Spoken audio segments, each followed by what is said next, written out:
Hello, hello, hello. This is Dr. Troy. And I'm Ben-Jamin Toy.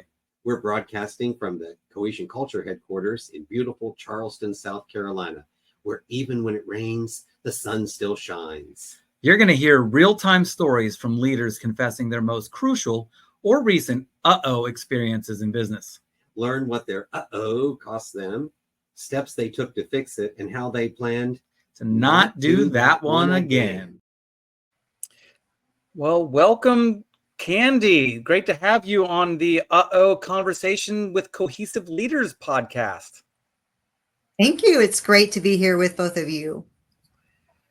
So we're our first uh-oh. Yep. Kandi and I have known each other now. It's almost 6 years. So we go back a few years, and so I'm excited to be reconnected on this. This gave us a great opportunity to reconnect. Yeah, and I got to meet her a couple of years ago when she did a webinar with us. I know. It's been great. I can't believe it's been that long. We waited too long. Can't do that again. I know. We can't do that. No. Yeah. That's good. So, Kandi, one of the things we like to ask to start off with is tell us something about you that is not on your resume. A lot of people are surprised by this, but I love reality TV. It drives my husband crazy. Yeah. Oh my gosh, I love reality TV. Yeah, it's like a lot of different shows, and some that probably I'm losing brain cells as I'm watching them, but sometimes it's nice not to have to think and just sit there in front of the TV, just watch somebody else's reality and get lost in that versus think about my own. It's just a good way to kind of relax from my day. Okay, so this is, we're gonna nerd out on this, and I don't know where Ben will be because he probably doesn't watch much TV anyway. But okay, what are some of your favorites? Like the 90 Day Fiance franchise. Okay. So I like that. I do like Housewives of Beverly Hills, Housewives of OC. I liked Vanderpump Rules. I'm not sure if I'm going to do the reboot. I'm trying to get into The Valley. And then I also do things like Survivor, Traders. I'm really into Traders right now. I love Traders. Alan Cumming is just like, oh my gosh, He's die amazing. For. And those outfits that they have him wearing. Ooh. Oh, they're great. And then Big Brother. I'm a long-term Big Brother fan. And this is the one that's kind of out there, but I do watch Love After Lockup sometimes, or Life After Lockup. That's crazy. That's the one that my husband's like, that's really too much. I'm like, I'm just fascinated by it. So we love more of the ones that have games or things associated with them. So like definitely Traders and Survivor. Yes. Big Brother is really big. We just finished Battle Camp, the first season of Battle Camp, which was on, and the other one was something to do with $1 Million, and it was filmed at this hotel in British Columbia. Beautiful. Oh wow! And stuff, and so it's really great, and it's so funny because I love this reality TV, and I think to myself, these people talk about how they're such reality TV fans, when they're there, and I think to myself, when they're playing the game, like, have you ever played the game before? Like, what are you doing? I know, right? It's so easy though to sit there and say that, but there's one, I don't know if you've seen it, but it's Extraction. Yes. Fascinating, right? Yes. With the family, the whole dynamic. Yeah, the families. Yeah. Yes. So that's my newest one. I'm ready for that to come back. We binged that. Like my husband was into that one, like 2 days. Like it was great. Oh my gosh. Yeah. That's funny. Yeah. Oh, hey Ben, welcome to the conversation. Yeah. I used to like Naked and Afraid and Alone, the Survivor shows. Yeah. And I watched Beast Games recently, so I like the competition ones too. So the challenge is really big for me. Love the challenge. Yeah. I want to binge them all and not continually watch them. Well, I'm surprised that y'all like any of them, but yeah, so that's interesting. Good. Good. All right. We would love to have our audience get to know you, Kandi. Before we get to know you with the traditional questions of what you are or who you are, meaning roles you have, we want to know who you are. What are the character traits and behaviors that either A, your best friends would refer to you as and coworkers would say things about you, or that you would aspire to, that you're not quite there, but you're working towards? Like, who do you what is your identity in that aspect? Right, my identity. I think that I am a giver, so I do like to give. Sometimes I will put others in front of myself, which can deplete me a little bit. I also love seeing gaps. I see gaps everywhere of like process improvements or it just, things that could be designed differently. I just can see them, whether I'm a client or, at the hospital, doctor's office, going through a drive-through line. Like I just see them and I want to fix them. I love to connect. So I'm a connector. I love to have fun with my friends and family. And let's see, what else would they say about me? I think some would say I'm a perfectionist, and that would be true, but that's something I'm working on. I've been working on it for 20 plus years. And with anything that you work on, sometimes it slips out, especially when I'm overextended. But that is something that I do try to work on. So you're working on being perfect? No, trying to work on not being a perfectionist. Okay. Yeah, trying to like really make sure, because I do have an inner critic, right? So making sure that I don't listen to that voice. I'm just like, shh, don't talk right now. Yeah.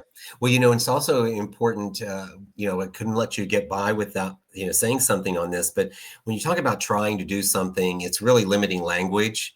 So you really True. want to look for the way opportunities to remove the limiting language. You're either doing it or you're not doing it. So if you are performing in a way that says, I can accept myself whether I make a mistake or not, then you've accomplished everything you need to do. If you have to keep focusing on the fact that, there may be times when you really pay more close attention to the detail and you want it to be done really right, and to do that, that doesn't make you a perfectionist. It makes you somebody who cares about the detail and wants to get it done, right? Being a perfectionist is one where you will have some judgment about yourself that says that I'm not good enough because I didn't do it. Or you judge other people and your relationship with them based on whether they do something exactly right or exactly the way you do it. But based on my limited time of knowing you, I don't think that's true. So I think you can eliminate the working on it part and say that you are now living within an environment where you can accept yourself, whether you make a mistake or not. Well, thank you. I agree with that. I agree with that.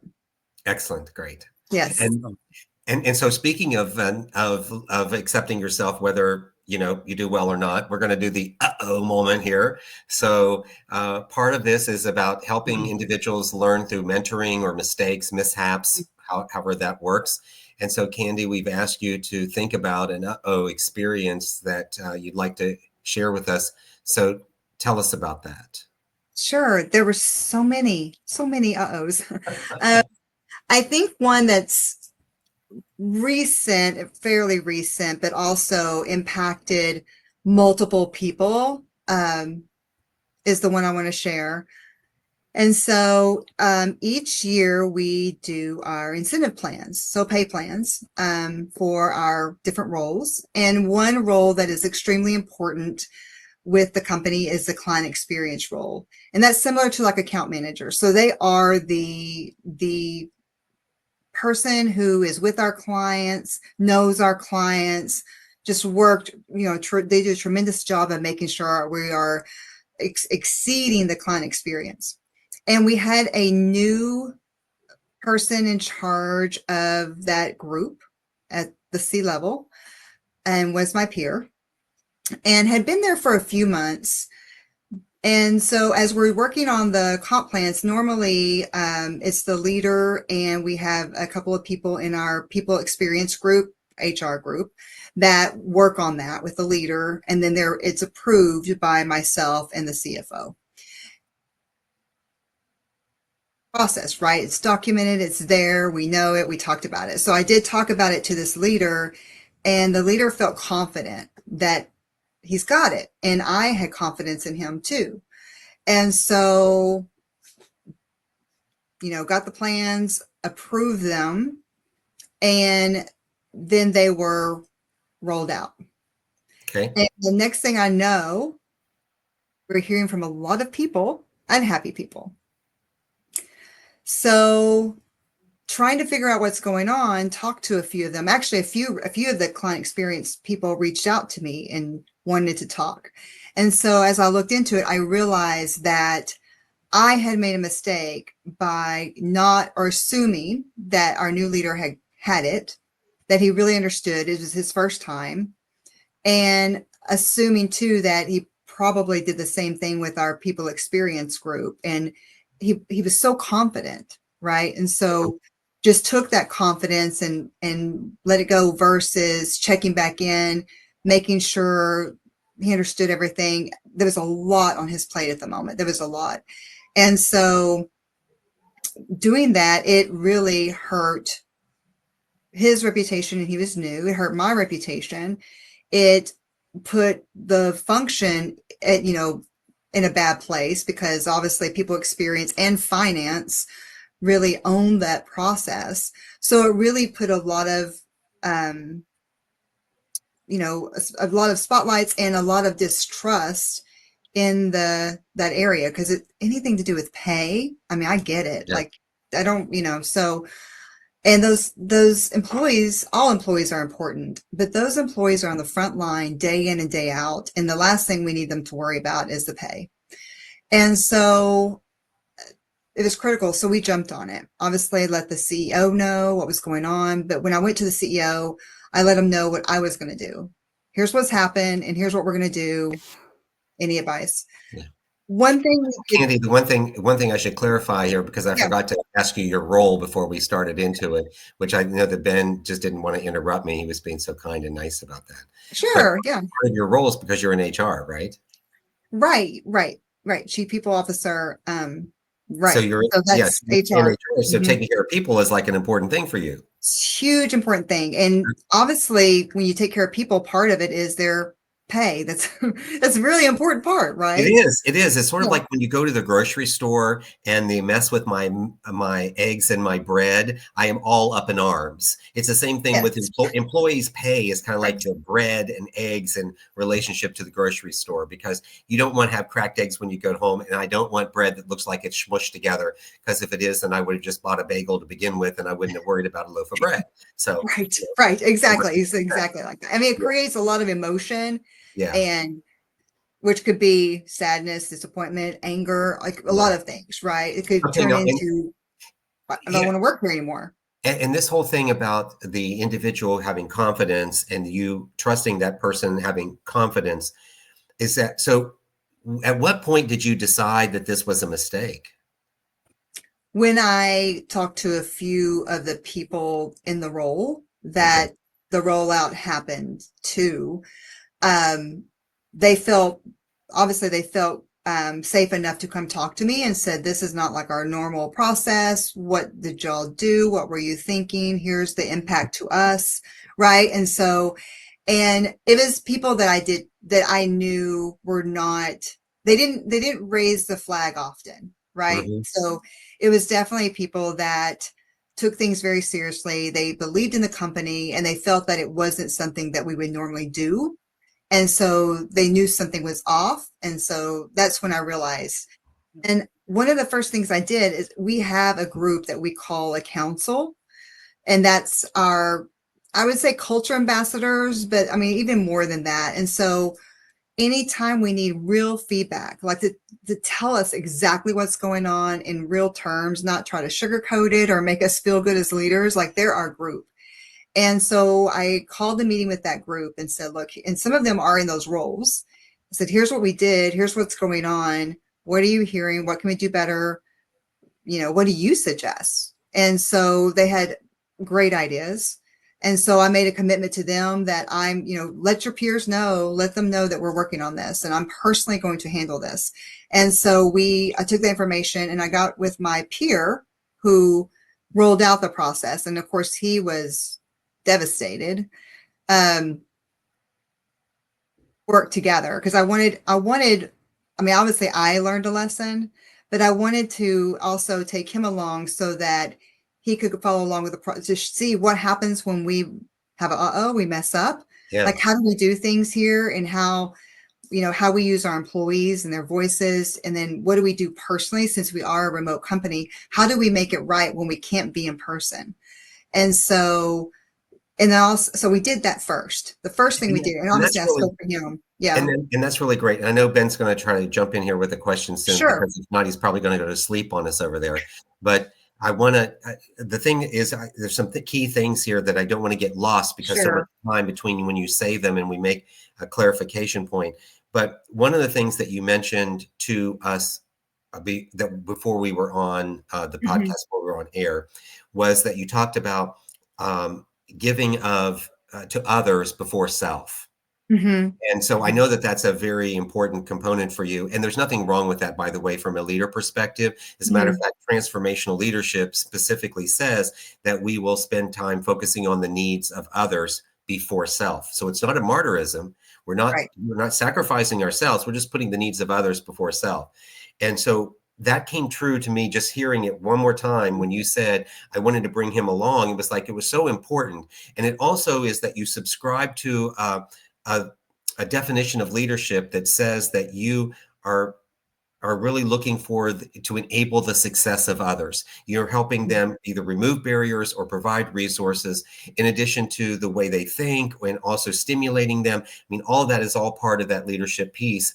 And it's like, that's what you were doing. And what I love so much about what you've started to say, and then you can tell more of the story, is the fact that you wanted to walk step by step with this individual. Like, you, from an HR perspective, could have said, loser, you're wrong, forget it. You've had your chance, you blew it, go sit on the bench. I'm now going to take it and run with it because because of the people issue, and I need to do it. But instead, you kind of seemed like you locked arms and said, okay, we're going to do this together.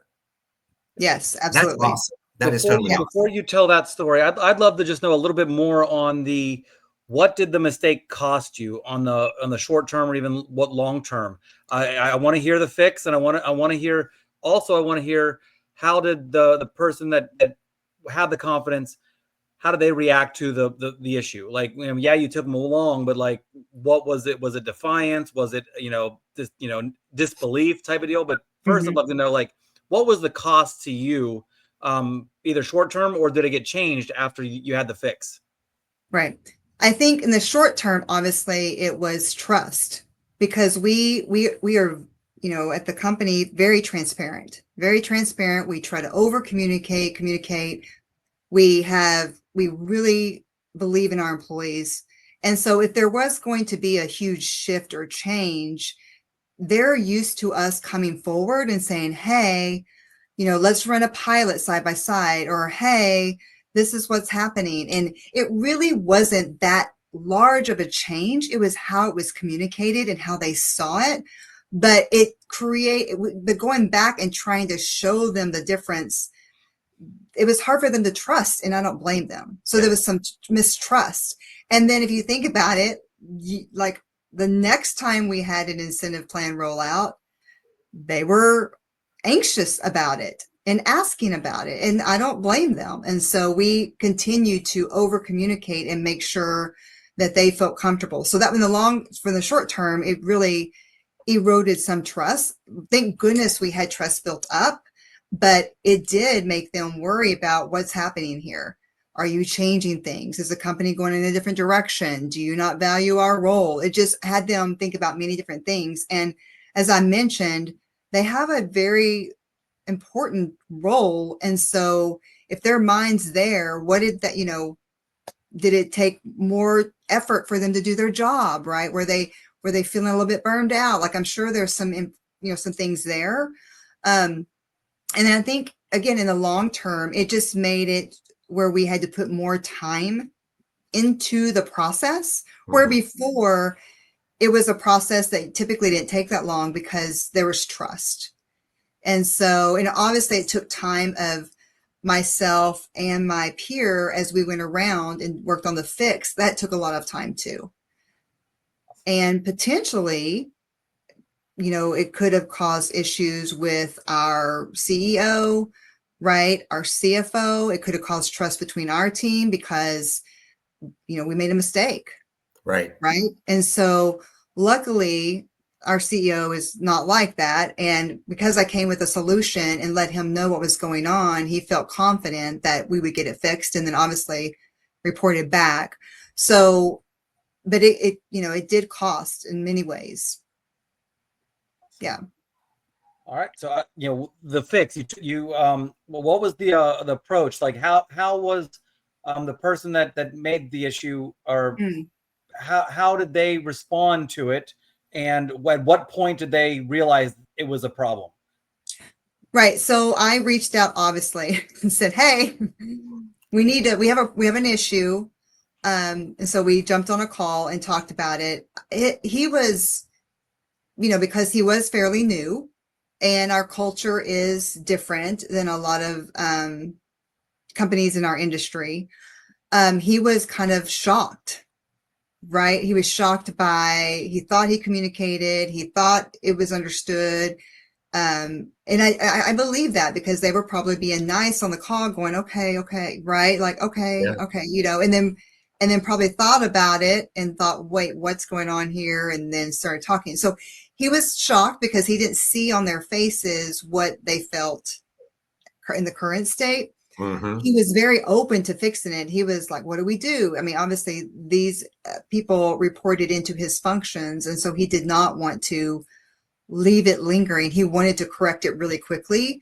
And thankfully we had built a relationship. So in the short time he had been there, so he trusted me to lead us through how we're going to correct this. And he was pretty much, I'll do whatever I need to do to make this right.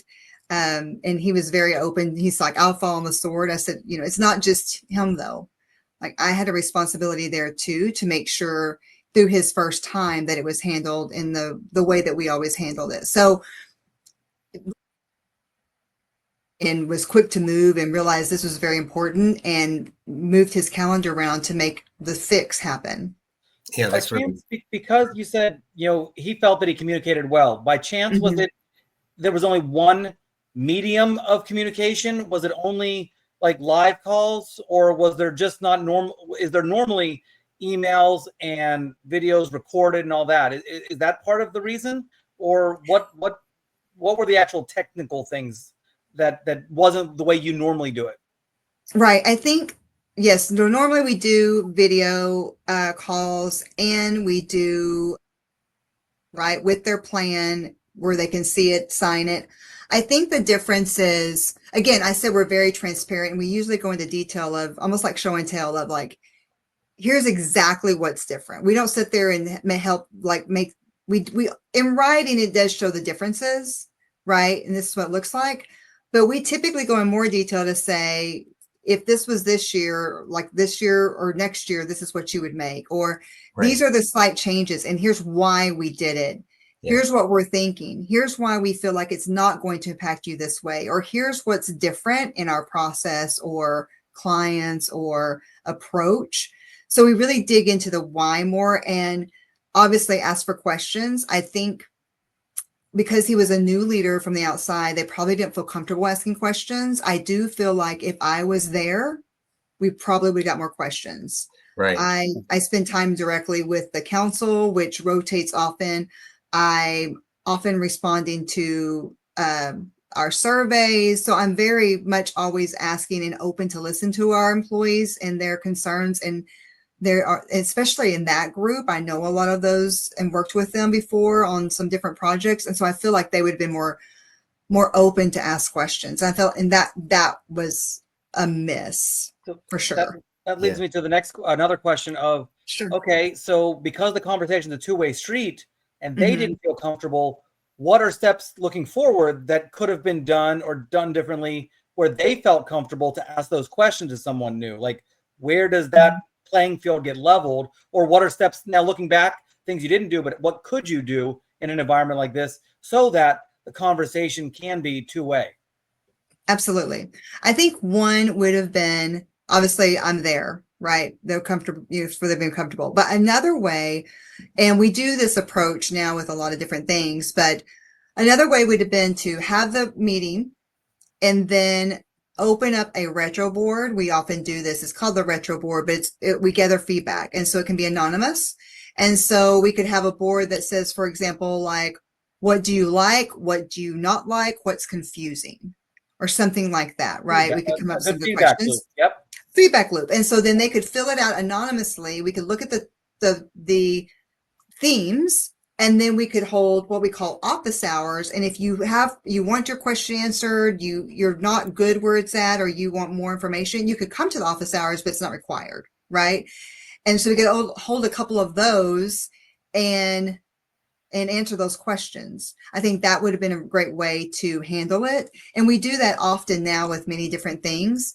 Another approach could have been have the full meeting, send out the email. You could still have the retro board, but then have follow-up meetings one-on-one.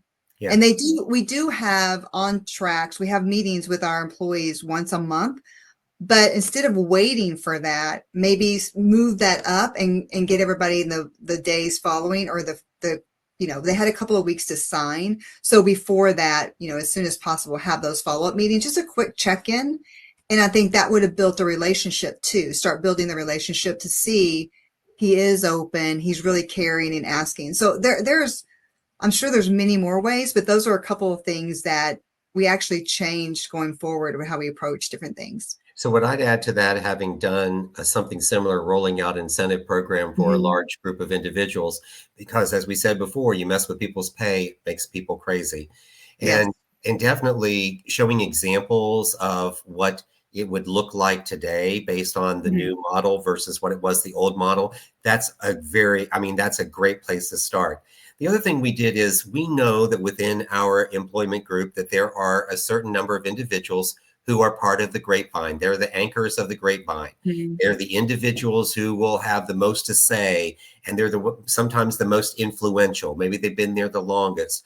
We always would tend to meet with those individuals privately, one-on-one, before the rollout to make sure that their questions were answered and that they felt good. Because oftentimes when you're rolling out a program, you can kind of look to them to then say, hey, Mary, hey, Timmy, hey, Sally, hey, Julie, what do you think? And those individuals will then respond favorably because you kind of prepped it already for that to happen. And if nothing else, you at least gave them some consideration for doing it. Piloting is also another great way of doing it. If you're not really sure, do a small pilot group with them, let them know. And one of the things that we did is said, you will not make less money than what you did in this quarter. You will not make less money than what you did last quarter. Like, we're not taking money away from you. We are attempting to try to really give you a way to earn more money based on the revenue that's being generated for the organization. So there are just those types of prepping things that we can do for them. And then one of the other things that for you that I'm sure that you would have gotten to if we'd have given you a little bit more time is, and you did allude to this, was when the person said that I can do it, you can trust them, right? We don't want people to not trust other people in the company, but you have to follow, which is a little bit more of a military example, and that is trust and verify. So trust individuals and then verify. So you have someone new, and I've had new people rolling out programs for me. And they say they can do it. I go, great, let's meet in another week. Tell me what you're going to do. Let them do a mock program with me so that I know that I feel confident that they're going to be able to take it and run with it. So those are just a few other things that I would add to what you said. Yes, absolutely.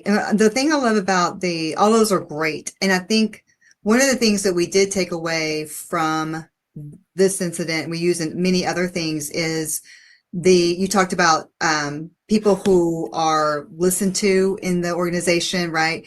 And that's where our council comes in. And I think by going to them first, we could have done that, like especially the ones who are in those roles, because we have a couple, right? We have a diverse cross collaboration group, and going to those individuals, but also explaining the context and saying what's confusing, what do you need answers on, and then ask them, do you believe in this? Do you agree with this? Can you help us clarify if people are confused but they don't feel comfortable coming to us? So then we have other who are maybe giving it to them in different language or terms, or understand their mindset. And so we do that with some of the things we do now. And so yeah, that's definitely a great one. I think this is the biggest thing to take away from, because of a lot of our listeners are either individual contributors or managers of people, but maybe not executives, right? And so from that side of this picture, what I want to say is empower them to take on something that we often teach is communication is not key, comprehension is. Empower someone to ask the questions for understanding. So if you're not comfortable in the public setting, because in this situation, there were a few that were confident enough, they had a good relationship, they came to you.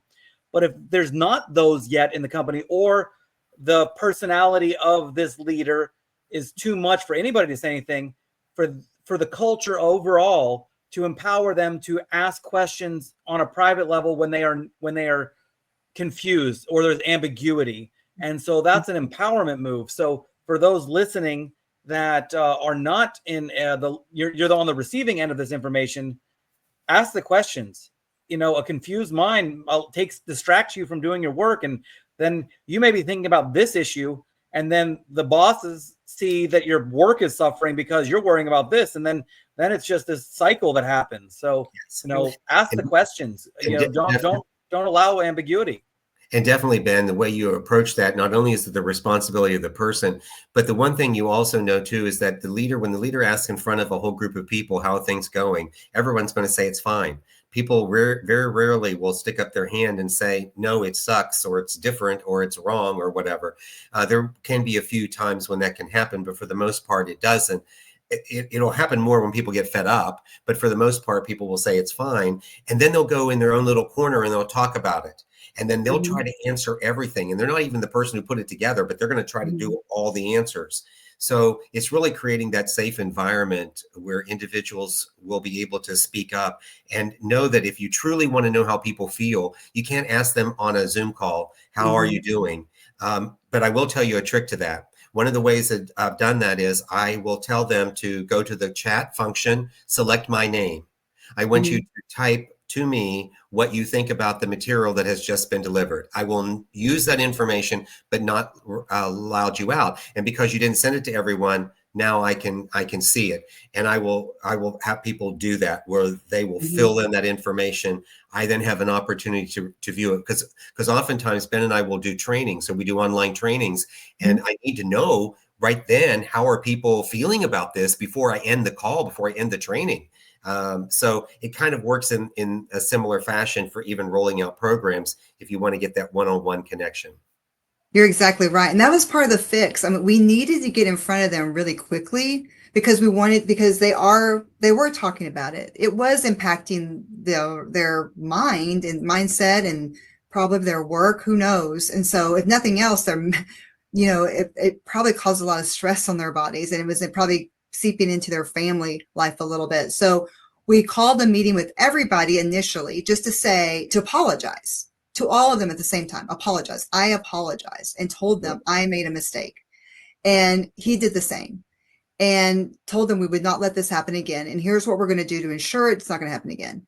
And then we committed to them that we were going to have individual calls with each one of them, understand their concerns and go through the plan individually, so that they had the opportunity to ask the questions that pertain to them and what are they worried about.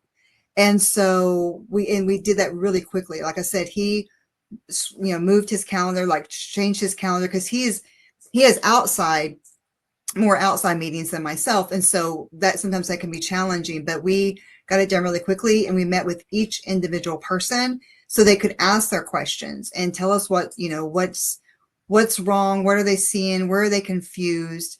And so we took all that information, we did make some changes, and then we met with everybody again and let them know of the changes. And so we really tried to give them that one-on-one time and give them a safe space to really let them get what's on their mind and off their chest out, really share that so that we can all go forward together. And it really de-escalated it. And even though they were a little worried the next year, it really became part of the process again. And I do believe we got extra points, almost like in our bank account, our emotional bank account, because we took accountability. Yeah, you had to He spend some messed up. Oh social yeah. capital. Yes. It's a funny thing is like I love building up social capital and I hate when I have to write a check. I mean, I Right. just Right. hate it because it Right. takes so long to build up that social capital Hmm. that you can Hmm. take forever to build it up, but lose it in one decision or one comment or one thing. Right. So Right. Yeah, Right. it's spent with inflation involved. yeah, definitely. Yes. Yes. So Yes. Candy, this has been what a master class already in a situation, taking ownership for situations and issues when they happen, understanding the reputation risk that's there Mhm. and what it costs you, and owning up to owning a mistake and not blaming someone else, playing the no blame game, which is really awesome the way that turned out, and really the other part of this is things that you talked about really go along with John Cotter's 8 Steps to Change. And we'll just talk about the first 3 because it really relates so closely to what you were talking about. And really, to have change be effective in an organization, there has to be the need or the why. So what is the reasoning for doing this? That's really the first thing that has to happen. And there has to be some urgency around that need and the urgency around that decision being made, like to stay more competitive, to make sure that we're here for a longer period of time. Whatever it is, that sense of urgency has to come first. And then you develop a wise counsel. These are the individuals who are going to be able to take part of what you're doing, to believe in the vision and where the organization is going, and has trust and relationship. And then lastly is have a plan that you'll be able to execute. And then his other 5 steps can all happen, but these first 3 steps have to occur for change to really be meaningful for people. So thank you for a masterclass, not only in how to take responsibility for an issue, but to also set up the listeners to understand how you can do change effectively. Yes, you're welcome. Thank you. It was great talking about it. And the first 3 that you just mentioned are often skipped because we're in a hurry to make the change. Yes. And those are the foundations. So I love that you pointed that out. Yeah, thank you. So Ben and I like to ask here as we get to the end of the podcast, what is a question you thought we would ask that we didn't? Oh man. Um,